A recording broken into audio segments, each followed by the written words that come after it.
नमस्कार दोस्तों, welcome to Manish sir education group channel में। मनीष सर आज रीजनिंग के टेस्ट सीरीज को फिर आपके लिए लाया हूं। जैसे कि हम पिछले दिनों कमिटमेंट किए थे कि रीजनिंग का लगातार टेस्ट सीरीज को हम कंटिन्यू कर पाएंगे। एसएससीएमटी तक के एग्जाम्स हो या आने वाले एग्जाम्स भिन्न एग्जाम हो, उन सभी एग्जामों के लिए बेहद ही उपयोगी साबित होगा और किसी भी एक दिवसीय परीक्षा या प्रतियोगी परीक्षाओं के लिए बहुत ही इंपॉर्टेंट टेस्ट सीरीज चल रहा है और इसका हम लोग प्लेलिस्ट भी क्रिएट कर दिए हैं। तो अगर आप जुड़ना चाहते हैं, अगर रीजनिंग के सभी सीरीजों को आप देखना चाहते हैं तो प्लेलिस्ट के माध्यम से आप देख सकते हैं और चैनल को आप जरूर सब्सक्राइब कर दीजिएगा। हम इसी तरह आपके लिए रीजनिंग के टेस्ट सीरीज को कंटिन्यू कर पाएंगे और विभिन्न टॉपिक्स को हम लाएंगे। जैसे कि इसका जो सेक्शन होगा उन सभी सेक्शनों को भी कवर करेंगे और अन्य सब्जेक्ट्स पे भी कवर करेंगे। और तो आप लोग जरूर चैनल को सब्सक्राइब कर दीजिएगा दोस्तों। आइए हम वीडियो को शुरुआत करते हैं साथियों। और एक किसी भी प्रतियोगी परीक्षा के लिए समझिए कि मॉडल क्वेश्चन होगा। जैसे कि मेरा पहला क्वेश्चन है, यदि किसी कोड में टेरेस TERRACE को 70 के रूप में लिखा जाता है तो उसकी कूट भाषा में बालकनी को कैसे लिखा जाएगा साथियों। तो आप इसको आसानी से कर सकते हैं। जैसे कि टेरेस मेरा है, टेरेस को 70 लिखा गया। जैसे कि टेरेस टी का क्रम इंग्लिश अल्फ़ाबेट में कितना है, तो टी का क्रम इंग्लिश अल्फ़ाबेट में 20 है। उसी प्रकार ई का क्रम 5 है। उसी प्रकार आर का क्रम 18 है और फिर आर का क्रम 18 है और एक का क्रम 1 है और सी का क्रम 3 है और ई का क्रम 5 है। जब सभी को ऐड कीजिएगा तो 70 के इक्वल होगा। इसी तरह इन सभी इंग्लिश अल्फ़ाबेट को जो इनके क्रम के स्थान है उन सभी स्थानों के अकॉर्डिंग सभी को सजाकर हम सभी को जोड़ेंगे। जैसे बी का स्थान 2 पे आता है इंग्लिश अल्फ़ाबेट में, ए का स्थान 1 पर आता है, एल का स्थान जो मेरा आता है 12 पर आता है और सी का स्थान अगर देखिएगा इंग्लिश अल्फ़ाबेट में तो 3 पर आता है, ओ का स्थान आता है 15 पर और एन का स्थान जाता है 14 पर और वाई का स्थान जो आता है 25 पर। और अगर इन सभी को जोड़ेगा तो इस सभी 72 के इक्वल हो जाएगा साथियों। आइए हम दूसरे प्रश्न पर आते हैं साथियों। मेरा दूसरा प्रश्न है, यदि किसी कूट भाषा में पॉलिटिकल को QNMHUHDHM के रूप में लिखा जाता है तो उसी कूट भाषा में सोशल को कैसे लिखा जाएगा। जैसे यहाँ पे देखिएगा तो पी को क्यू कर दिया गया है। दैट मीन्स क्या हुआ कि पी का जो अगला लेटर है उसको हम यहाँ पे कर दिए हैं, अर्थात एक लेटर आगे के लेटर को हम कर के रूप में रखें हैं। और ओ के देखिएगा तो एन कर दिया गया है, अर्थात एक लेटर पीछे कर दिया गया है। एल को देखिएगा तो एम कर दिया गया, अर्थात एक लेटर आगे कर दिया गया है। तो इसी तरह अगर क्रम में देखिएगा तो पहले लेटर से अगर शुरू करते हैं तो पहले लेटर का जो अगला लेटर है इसमें आने वाले जो शब्द में कुटित किया गया है उसका अगला लेटर हो जा रहा है और जो भी इसी प्रकार क्रमिक रूप से चला जा रहा है। जैसे कि पहला लेटर का एक जोड़ा जा रहा है, दूसरे लेटर का एक घटाया जा रहा है। उसी प्रकार एस का देखिएगा तो एस के अगर एक जोड़िएगा, एस का एक अगला लेटर देखिएगा तो टी है और ओ का जो पिछला लेटर देखिएगा तो एन है, सी का अगला लेटर देखिएगा तो डी है, आई का पिछला लेटर देखिएगा तो एच है, ए का अगला लेटर बी है और एल का पिछला लेटर के है। तो ई ऑप्शंस मेरा ऑप्शंस किस में आ रहा है, ऑप्शन सी, सॉरी दोस्तों, हाँ option C is the right answer इसका हो रहा है। आइए हम अगले प्रश्न को रखते हैं साथियों। मेरा अगला प्रश्न, एक लड़का पश्चिम दिशा की ओर चलता है और वहाँ से दाएं मुड़ जाता है साथियों। जैसे कि अगर हम किसी भी डायरेक्शन को अगर मैप में दिखाना चाहते हैं तो इस तरह से दिखाते हैं। ऊपर नॉर्थ मेरा होता है, नीचे दक्षिण होता है और इधर ईस्ट होता है और इधर वेस्ट होता है साथियों। तो अगर आप देखिएगा इसी डायरेक्शन से हम क्वेश्चन को सॉल्व करेंगे। किसी भी अगर मैप में इसी तरह से प्रदर्शित किया जाता है किसी भी दिशा को। जैसे कि मेरा है क्या कि एक लड़का पश्चिम दिशा की ओर गया। जैसे यहाँ से अगर इसका ओरिजिन पॉइंट है, यहाँ से पश्चिम गया, हम मैप में दर्शाए थे पश्चिम इधर की ओर और वहाँ से वो दाएं मुड़ता है। दाएं मुड़ना का मतलब डायरेक्ट है, आँख मूंद के आप समझिएगा कि क्लॉकवाइज दिशा में जा रहा है। जैसे इसका क्लॉकवाइज ऐसे हो जाएगा, जैसे यहाँ से अगर पॉइंट है इसका एंटी क्लॉकवाइज ऐसे हो जाएगा। तो क्लॉकवाइज जाने का मतलब कि दाएँ मुड़ रहा है, यहाँ पर आ रहा है, फिर बाएं मुड़ रहा है तो इधर आ जाएगा। तो लड़का किस दिशा में जा रहा है, तो लड़का मेरा कौन सी दिशा में, फिर ही पश्चिम की ओर ही पुनः जा रहा है। आइए हम अगले प्रश्न को आते हैं साथियों। मेरा अगला प्रश्न है, दी गई संख्या में अगली संख्या ज्ञात कीजिए। सीरीज का क्वेश्चन है, मिसिंग नंबर ज्ञात करना है। जो विभिन्न प्रतियोगी परीक्षाओं में इनसे क्वेश्चंस बहुत सारे मात्रा में देखने को मिलता है और हमेशा आप गलत कर देते हैं। तो इन सभी टॉपिक्स पे आप प्रैक्टिस के माध्यम से ही पकड़ बना सकते हैं, अदरवाइज इसका कोई गुंजाइश होता नहीं है। आप निश्चित ही एग्जाम्स में गलती करके आ जाते हैं साथियों। जैसे 2 10 84, उसका नेक्स्ट नंबर क्या होगा साथियों। इसमें अगर आप देखिएगा तो 2 10 84 किसी तरह भी सेट नहीं हो रहा है, क्योंकि अगर आप देखिएगा तो 1 के स्क्वायर जैसे हम करते हैं फिर 1 जोड़ते हैं इसमें तो 2 आता है, 2 का क्यू अगर करते हैं फिर 2 जोड़ते हैं तो इसमें 8 आता है। जैसे साथियों समझिएगा 3 का क्यू करके फिर 3 जोड़ दिया जा रहा है जैसे नहीं साथियों, 3 का 4 कर दिया गया साथियों, सॉरी साथियों, जैसे 2 था 3 था, यहाँ पे 4 कर दिया गया तो मेरा 84 आ जाए। उसी प्रकार 4 के 5 करके मेरा 4 जोड़ रहा है, तो 4 के 5 करके 4 जोड़ दीजिएगा तो कितना हो जाएगा मेरा 1024, 4 के 5 और प्लस 4 1028 साथियों। समझ गए होंगे आप किस तरह से हम क्वेश्चन को सॉल्व किए। अगर आपको जैसे कि वीडियो में परेशानी हो रहा होगा तब पॉज करके वीडियो को एक बार अच्छे से देखिएगा, समझिएगा, देन उसके बाद आप खुद से हल कीजिएगा। अगर हल करने के बाद इसी तरह से मेरा ऑप्शन जो सही ऑप्शन था उससे मैच करता है तो आप निश्चित ही एक अच्छे पथ पे जा रहे हैं साथियों। आइए हम अगले प्रश्न पर आते हैं साथियों। मेरा अगला प्रश्न है, दिए गए विकल्पों में विषम संख्या को चुनिए। जैसे कि इसमें कौन सा ऐसा संख्या है जो 3 समानार्थी संख्या और एक जो है डिफरेंट संख्या होगा। तो आप इन सभी का जो संख्या का देखिएगा तो 4, जैसे इसमें 4 संख्या है, यानी कि कह सकते हैं इन संख्याओं में, जैसे 4 संख्या, इन संख्याओं में सभी में 4-4 डिजिट है, 4-4 अंक है। तो इनका जो पहला अंक और दूसरा अंक अगर जोड़ रहे हैं तो कौन से अंक आ रहा है, अंतिम 2 अंक के बराबर आ जा रहा है। अगर दोनों अंकों का पहला अंक और दूसरा अंक का जो गुना कर रहे हैं तो अंतिम 2 अंकों के गुणनफल के इक्वल आ रहा है साथियों। उसी पर जैसे कि 5 चौको 20 ये भी आ जा रहा है, 8 चौको 32 ये भी आ जा रहा है, लेकिन 4 यहाँ पे होना चाहिए था क्या, 08 होना चाहिए साथियों, लेकिन यहाँ पे 60 है, इसलिए ये नीचे थी विषम है साथियों। आइए हम अगले प्रश्न पर आ सकते हैं साथियों। मेरा अगला प्रश्न है 101, 123, 147, 173, तो इसका अगली संख्या क्या होना चाहिए साथियों। तो इसमें देखिएगा, तो इसमें अगर देखिएगा तो किस तरह से क्रमिक रूप से इस संख्याओं को बढ़ते जा रहा है। 121 के बाद 23 आ रहा था, तो इसमें क्या कि 22 जुट गया, इसमें क्या हुआ कि 22 इसमें जुट गया साथियों। उसी तरह आप अगर देखिएगा तो इसमें 24 जुट रहा है साथियों। उसी प्रकार अगर इसमें देखिएगा तो इसमें 26 जुड़ रहा है, उसी प्रकार इसमें 28 जुटेगा, तो इसलिए 201 इसका आंसर हो जाएगा। जुड़ने का जो क्रम हो रहा है, दो का डिफरेंस के चल रहा है क्रम। आइए हम अगले प्रश्न पर आते हैं साथियों। मेरा अगला प्रश्न है, निम्नलिखित में से संगत युग्म को चयन कीजिए। जो मेरे 4 विकल्प है उन विकल्पों में एक निश्चित है संगत होगा, उन असंगत को चुनना मेरा है साथियों। तो आप अगर वीडियो में जैसे कि आप सोचते हैं कि मैं प्रश्न को अपने से सॉल्व करूं तो वीडियो को पॉज करके जरूर अपने से सॉल्व कर सकते हैं। अगर आंसर मैच करता है तो आप एक निश्चित पथ पे जा रहे हैं साथियों, और इसी पथ पे आप लगातार निरंतर चलते चले जाइएगा और निश्चित ही अपनी मंजिल को पा लीजिएगा साथियों। जो आपका मंजिल होगा, जो आपका एम होगा, जो आपका पर्पस होगा, उस पर्पस को आप अग्रसर हैं साथियों। अगर निम्नलिखित प्रश्नों का जवाब दे पा रहे हैं या निम्नलिखित प्रश्नों से आप हाई लेवल तक के जा रहे हैं तो निश्चित ही आप एक अच्छे पथ पे हैं साथियों, और आपको निरंतरता केवल रखना होगा। तो निम्नलिखित में सत्संगत को चुनना है साथियों। तो जैसे कि आदमी कक्षा, अंगूर गुच्छा, मधुमक्खी झुंड और फूल गुलदस्ता, मेरा जो 4 विकल्प है, 4 विकल्प है, उनमें से निश्चित ही 3 विकल्प तो एक दूसरे के कह सकते हैं कि किसी न किसी फॉर्म में समानार्थी होगा, एक अलग डिफरेंस होगा। जैसे कि हम यहाँ पे देखते हैं मेरा आदमी कक्षा, अंगूर गुच्छा, तो देखिए ये किसी न किसी समूह है। जैसे कि यहाँ पे है, इसका एक समूह है। जैसे हम कह सकते हैं मधुमक्खी का समूह को झुंड कहते हैं, फूल जैसे गुलदस्ता, गुलदस्ता में बहुत सा फूल होता है, यानी कह सकते हैं कि ये समूह है, इसका एक समूह है। जैसे कि अगर कोई एक क है और कोई ख है, जैसे कि क है और कोई क के क्यू है, तो इसका क्या हो गया, क के क्यू, क के समूह हो गया। उसी प्रकार अगर देखिएगा इसमें तो आदमी कक्षा, ये डिफरेंट नहीं है साथियों। जैसे आदमी का समूह के व्यक्तियों कह सकते हैं, या जो भी इसको टर्म में, जैसे कि कोई भी अगर लैंग्वेज टर्म हो सकता है वो हो सकता है, लेकिन कक्षा नहीं होता है। कक्षा जैसे कि कक्षा विभिन्न, जैसे कि उसमें समूह नहीं होता साथियों। जैसे कि आदमी का समूह को हम व्यक्तियों कह सकते हैं, जैसे व्यक्तियों का समूह, इस तरह से हम उसको भाषा में टर्म कर सकते हैं साथियों। लेकिन ये जो है सही है, लेकिन ये असंगत है साथियों। आइए हम अगले प्रश्न पर आते हैं साथियों। मेरा अगला प्रश्न है, असंगत का चयन कीजिए। पता लगाना, समझाना, महसूस करना, अवलोकन करना।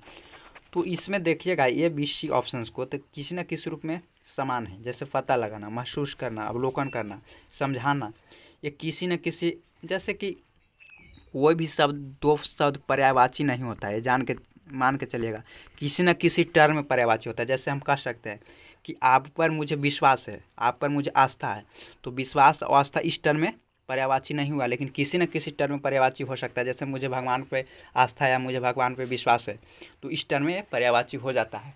तो किसी न किसी टर्म में पर्यायवाची नहीं होता है। अगर आप एक टर्म में अगर इसको समझना चाहते हैं या एक रेफरेंस में इसका समझना चाहते हैं तो पता लगाना, समझाना या महसूस करना, अवलोकन करना किसी न किसी रूप में समानार्थी होता है, लेकिन अज्ञान इन तीनों से डिफरेंट हो जाता है। तो इसलिए मेरा जो आंसर होना चाहिए, असंगत जो उत्तर होना चाहिए, अज्ञान होना चाहिए साथियों। आइए हम अगले प्रश्न को आते हैं साथियों। मेरा अगला प्रश्न है, उस विकल्प का चयन कर जो तीसरे पद से उसी प्रकार से संबंधित है जिस प्रकार दूसरा पद पहले पद से संबंधित है। दैट मीन्स कि जो मेरा, जैसे कि इस और इसमें जो रिलेशन होना चाहिए, ये संख्या जो मेरा प्रश्नवाचक के चिन्ह पे जो संख्या है, उन संख्या और इस संख्या के बीच का रिलेशन इक्वल होना चाहिए। जिस तरह से उसका रिलेशन हो रहा है, उसी प्रकार इसका रिलेशन एकदम समनार्थी होना चाहिए साथियों। जैसे कि 12 के अगर स्क्वायर करिएगा तो मेरा 144 प्राप्त हो जाता है। उसी प्रकार 576 किसका स्क्वायर होगा, तो जब 24 का स्क्वायर कीजिएगा तो मेरा 576 प्राप्त हो जाएगा साथियों। इसलिए इसका सी इज़ द राइट आंसर हो जाएगा। आइए हम अगले प्रश्न को आते हैं साथियों। मेरा अगला प्रश्न उस विकल्प का चयन करें जो तीसरे पद से उसी तरह संबंधित है जिस तरह दूसरा पद वाले पद से संबंधित है। जैसे कि कह सकते हैं, जैसे फर्स्ट UPRES। यहाँ पे देखिएगा, इस जो पूरे शब्द है, उस शब्द में जो 2 लेटर शुरू का है, वो दोनों लेटर एक दूसरे से क्या हो रहा है, अपोजिट हो रहा है। कह सकते हैं दोनों लेटर एक दूसरे से उलट हो जा रहा है। जैसे कि PU तो UP हो जा रहा है। उसी प्रकार इसमें देखिएगा तो पहले 2 लेटर को हम उलट देंगे। अब आइए हम अगले 3 लेटरों को देखते हैं, RSC। तो यहाँ पे क्या हो रहा है कि तीसरा लेटर इक्वल हो जा रहा है, एकदम सही हो जा रहा है। फिर क्या कर रहा है कि चौथे लेटर और 5वें लेटर एक दूसरे से पलट जा रहा है। यानी कि कह सकते हैं R हो जाएगा, ARZRO, ARZRO बी ऑप्शन सही हो जाएगा साथियों। आइए हम अगले प्रश्न को आते हैं साथियों। मेरा कथन निष्कर्ष प्रश्न है, आप किसी भी कॉम्पिटेटिव एग्जाम्स में अगर अटेंड करते हैं तो निश्चित ही अगर रीजनिंग वहाँ पे प्रश्न बनता है तो लगभग अगर 25 प्रश्न आपका, अगर कोई भी अगर SSC के क्वेश्चंस में अगर आपका 25 प्रश्न मिलता है SSC के प्रश्न पत्र में रीजनिंग का, तो निश्चित ही 2 से 3 प्रश्न सिलोजिज्म का होता है। तो सिलोजिज्म का आप हम अच्छा से आज इसमें सॉल्यूशन करेंगे, उसका सॉल्व करेंगे। उन सभी सॉल्व का जो भी स्टेप होता है उस सभी स्टेप को आप समझिएगा। और अगर आप पहले से तैयार हैं सिलोजिज्म बनाने के लिए तो आप पहले से बना के इसको पॉज वीडियो करके बना सकते हैं, मेरा सही उत्तर से मैच कर सकते हैं साथियों। अदरवाइज आप जिस तरह से हम स्टेप को समझा रहे हैं उस स्टेप को आप समझिएगा तो किसी भी प्रश्न में गलती होने का गुंजाइश बनता नहीं है साथियों। जैसे कि मेरा 11वां प्रश्न है कि कुछ बिल्ली बकरी है, हम इसको वेन डायग्राम से बनाने की कोशिश करेंगे। बहुत से डायग्राम से बनता है, लेकिन जो जैसे बहुत से कर सकते हैं मेथड से बन सकता है, लेकिन जो मेथड होते हैं किसी न किसी रूप में कह सकते हैं कि ऑथेंटिक नहीं, उतना विश्वसनीय नहीं है। लेकिन वेन डायग्राम जो होता है निश्चित ही 100% रिजल्ट देता है कथन निष्कर्ष के क्वेश्चन में। तो हम उसी वेन डायग्राम से इसको बनाने की कोशिश करेंगे। तो आप वीडियो को बढ़िया से पॉज करके देखिएगा, हम किस तरह से स्टेप को ले जा रहे हैं कथन निष्कर्ष के, और समझने की कोशिश कीजिएगा साथियों। जैसे कि कुछ बिल्ली मेरा बकरी है, जैसे दूसरा मेरा जो कथन है सभी बकरी गाय हैं। तो मेरा निष्कर्ष जो है उस निष्कर्ष में कौन सा निष्कर्ष सही हो सकता है, निष्कर्ष दोनों गलत ही हो सकता है, दोनों सही हो सकता है। जैसे कि मेरा जिस तरह से यहाँ पे ऑप्शन है, जैसे मेरा ऑप्शन से केवल निष्कर्ष फर्स्ट सही हो सकता है, सेकंड सही हो सकता है, दोनों सही हो सकता है, दोनों गलत हो सकता है। तो आइए हम पूरे प्रश्न को और पूरे निष्कर्ष को अच्छे से वेन डायग्राम के माध्यम से समझने की कोशिश करते हैं, देन हम रिजल्ट को फाइंड आउट कर लेंगे साथियों। तो वीडियो में आप बढ़िया से बने रहिए और वीडियो को पॉज करके देखिएगा। जैसे कुछ बिल्ली बकरी है, जैसे कुछ बिल्ली, जैसे मानते हैं कि पूरे बिल्ली का वेन डायग्राम अगर बनाते हैं, बिल्ली अगर है, कुछ बिल्ली मेरा बकरी है, दैट मीन्स कि इतना बकरी है मेरा, कुछ बिल्ली बकरी है। अगर हम इसको बकरी ऐसे इंडिकेट कर रहे हैं, बकरी है, सभी बकरी गाय है। जितना बकरी जो है वो सभी क्या है, गाय है। यानी कि ऐसे कर सकते हैं, सभी बकरी क्या है, गाय हो सकता है साथियों। इस तरह से एक वेन डायग्राम बन सकता है। लेकिन यहाँ पे क्या है, कुछ बिल्ली बकरी है, तो जो कुछ बिल्ली के बारे में मेरे पास जानकारी है वो अधूरी है, या तो हो भी सकता है, यानी कर सकते हैं कि जो एजम्पशंस हम कर सकते हैं कुछ बिल्ली के बारे में, या तो हम पॉजिटिव एजम्पशंस भी कर सकते हैं, नेगेटिव एजम्पशंस भी कर सकते हैं। जैसे कि यहाँ पे हमने क्या लिया, कुछ बिल्ली बकरी है, कुछ बिल्ली बकरी है, लेकिन कुछ बिल्ली के मेरे पास पूरी तरह से इन्फॉर्मेशन नहीं है और निष्कर्ष कर रहा है। संभावना तो जरूर निकल सकता था इन्हीं वेन डायग्राम पर, लेकिन निष्कर्ष के लिए हमें पुख्ता हमारे पास सबूत होना चाहिए। यानी कह सकते हैं कि पुख्ता हमारे पास जो उसका कथन होना चाहिए। तो कुछ बिल्ली बकरी है, तो मान के चलते हैं कि पूरा बिल्ली बकरी भी है, ये मान के सकते हैं। जम्पशंस कर रहे हैं साथियों, हमें नहीं कर रहे हैं कि इसका सही उत्तर ये हो जाए। जैसे कुछ बिल्ली अगर बकरी है, कुछ बिल्ली बकरी, सभी बकरी गाय है, सभी बकरी गाय है साथियों। मान के चलते हैं कि ये भी मेरा वेन डायग्राम बन सकता है और ये भी बन सकता है। जैसे कहने का मतलब क्या हो, कुछ बिल्ली बकरी है, तो जब पूरा बिल्ली बकरी है तो कुछ तो हो ही सकता है, डेफिनेटली सभी बकरी गाय हैं, तो सभी बकरी यहाँ पे भी गाय हो रहा है या यहाँ पे भी हो रहा है। तो इन दोनों वेन डायग्राम में अगर निष्कर्ष मेरा राइट आ जाता है, पहला निष्कर्ष और दूसरा निष्कर्ष, तो हम मानेंगे कि मेरा निष्कर्ष सही है। अदरवाइज केवल संभावना ही बनी रहेगी, और संभावना निष्कर्ष में तब्दील नहीं हो सकता साथियों, क्योंकि निष्कर्ष कहने का मतलब कि मेरा 100% रिजल्ट, यानी कि हम उस चीज़ के लिए श्योर हैं, संभावित नहीं है कि यस में भी पलट सकता है और नो में भी पलट सकता है साथियों। तो आइए हम इन दोनों वेन डायग्राम के बेस पे अपना रिजल्ट को फाइंड आउट करने की कोशिश करेंगे साथियों। जैसे सभी गाय बकरी है, तो इसमें अगर देखिएगा तो जितना भी गाय है वो बकरी नहीं है साथियों। इसमें अगर आप देखिएगा तो जितना भी गाय है वो बकरी नहीं है। तो ये तो मेरा गलत हो गया, सभी गाय बकरी नहीं है। जैसे गाय मेरा ये था, बकरी वो था, लेकिन इसमें है साथियों। तो जैसे कि दोनों डायग्राम अगर सही है, दोनों वेन डायग्राम का अगर मेरा निष्कर्ष अगर सही मिल जा रहा है, दोनों अगर सही हो जा रहा है, तो मान के चलेंगे कि पहला सही है, अदरवाइज हम नहीं मानेंगे, केवल संभावना ही मेरा रह जाएगा। अब हम दूसरे निष्कर्ष को आते हैं। सभी बकरी गाय है, तो जितना बकरी है वो गाय है साथियों, और इसमें भी जितना बकरी है वो गाय है। तो क्या बोलते हैं कि पहला केवल संभावना है, लेकिन दूसरा निष्कर्ष पूरी तरह से दे रहा है, इसलिए कथन 2 ही केवल सही हो जाएगा साथियों। कथन निष्कर्ष 2 इज़ द राइट आंसर। आप पूरे मेरा प्रोसेस के समझे होंगे, उस प्रोसेस के बेस पर भी क्वेश्चन बनाने की कोशिश कीजिएगा, और देखिएगा लगभग 100% का रिजल्ट ही मैच कर जाएगा साथियों किसी भी ऐसे क्वेश्चंस में। दिए गए विकल्पों में से विषम चुनिए। तो ये मेरा जो पिछला क्वेश्चन था उसी क्वेश्चंस को रिपीट कर दिया गया है। थोड़ा सा प्रिंट में दिक्कत हुआ है, तो माफ़ी चाहूँगा दोस्तों। आइए हम अगले प्रश्न पर आते हैं। मेरा अगला प्रश्न है, समीर मीरा से छोटा है। समीर मीरा से क्या है, छोटा है। प्रयास समीर से बड़ा है, किंतु साक्षी से छोटा है। इन चारों में सबसे बड़ा कौन है साथियों? जैसे कि समीर मीरा से छोटा है, मेरा क्या है, जैसे समीर मेरा मीरा से छोटा है। मीरा अगर हम इस तरह से रख रहे हैं कि ऊपरी वाला को हम बड़ा मान रहे हैं। प्रयास समीर से बड़ा है, किंतु साक्षी से छोटा है। ये मेरा समीर था, समीर जो था मेरा क्या था, मीरा से छोटा, मीरा से छोटा है। प्रयास समीर से बड़ा है, प्रयास जो है उस समीर से बड़ा है, किंतु साक्षी से छोटा है, किंतु साक्षी से छोटा है। तो निम्नलिखित में चारों में सबसे बड़ा कौन है? समीर मीरा से छोटा है, देखिएगा तो समीर जो है मीरा से, सॉरी दोस्तों, हमें यहाँ पर थोड़ा सा दिक्कत हो गया, मेरा प्रश्न पढ़ने में दिक्कत हो गया, माफ़ी चाहो।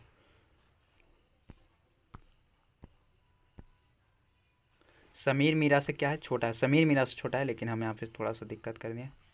समीर जो है मेरा मीरा से छोटा है। जैसे कि समीर अगर हम छोटा मारे उसको हम नीचे रख रहे हैं। प्रयास समीर से बड़ा है, प्रयास से किंतु साक्षी से छोटा है। इन चारों में सबसे बड़ा कौन है? तो मेरा तो एक हो ही सकता है, और दूसरा जो हो सकता है कि मेरा साक्षी। प्रयास समीर से बड़ा किंतु साक्षी से छोटा है। प्रयास जो है समीर से बड़ा है किंतु साक्षी से छोटा है। तो इसमें पूरी तरह से ज्ञात नहीं हो रहा है कि इसका कौन ऑप्शन होना चाहिए, इसलिए इसका जो हो सकता है कि मीरा भी हो सकती है और साक्षी भी हो सकती है, इसलिए इसका जो सही उत्तर हो जाएगा ऑप्शन डी इसका सही उत्तर हो जाएगा साथियों। आइए हम अगले प्रश्न को आते हैं साथियों।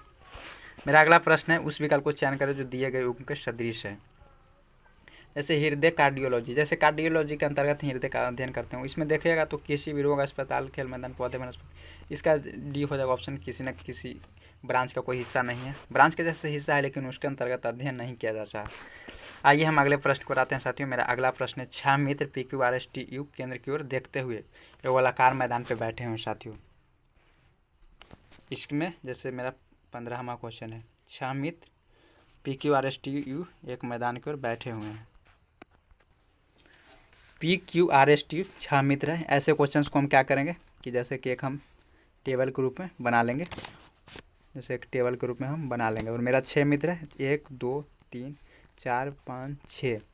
फिर क्या देखेंगे कि PQRSTU केंद्र की ओर देख रहा है, फेस टू द सेंटर, यानी कि यहाँ इस सेंटर की ओर देख रहा है, और एक गोलाकार मेज पर बैठे हुए। ST के बाईं ओर तीसरा स्थान पर है। हम पहले यहाँ क्या करेंगे कि जो बाद का जो है उसको हम पहले बैठाएंगे, पहले बैठाने की हम कोशिश नहीं करेंगे। जैसे ST हमेशा अब बाद वाला को बैठा जाएगा, जैसे कि T को अब बैठा दीजिए, किसी ने कहीं ना कहीं T को बैठा दीजिए, और ST के बाईं है। जैसे ही बाईं कहता है तो आप आँख मूंद के क्लॉकवाइज दिशा में जाइए, और दाईं कहता है तो एंटी क्लॉकवाइज में जाइए। जैसे कि क्लॉकवाइज कहने का मतलब इस दिशा में, तो S जो है T के बाईं ओर है, कितना तीसरे स्थान पर है, 1 2 3, यानी कि यहाँ पे है, और R T और U के बीच में है। R क्या है, T और U के बीच में है।